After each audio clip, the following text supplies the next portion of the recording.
இது இப்போ நீங்கள் எனக்கு செஞ்சு அனுப்ப வேண்டியது மூலகங்களை எழுதுக. A சமன்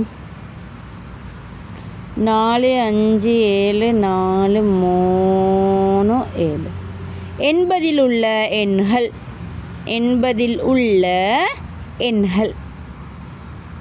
இதில் இருக்கிற நம்பர்ஸ் எழுதணும். ஒரு கதை எழுதணும். பார்த்தோம் தானே, கம்மா போட்டு எழுதணும். அடுத்து பி சமன்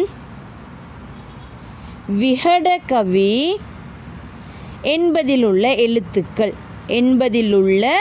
எழுத்துக்கள். சி சமன் 1 இலிருந்து 20 வரை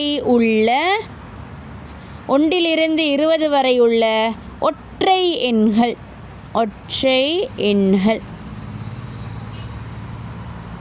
இது 3 செய்யணும்.